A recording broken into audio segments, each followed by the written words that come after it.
Welcome back, Facebook users. Are you tired of missing out on exciting live videos on Facebook? Well, worry no more. In this tutorial, we'll guide you through the steps of turning on notifications for live videos on Facebook using your PC. Let's dive right in. Step 1. Open Facebook. Step 2. Click on the notification icon from the top right corner.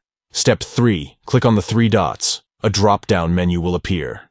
Step 4. Click on Notification Settings. This will take you to the settings page for your notifications. Step 5. Scroll down to Find Video and click on it.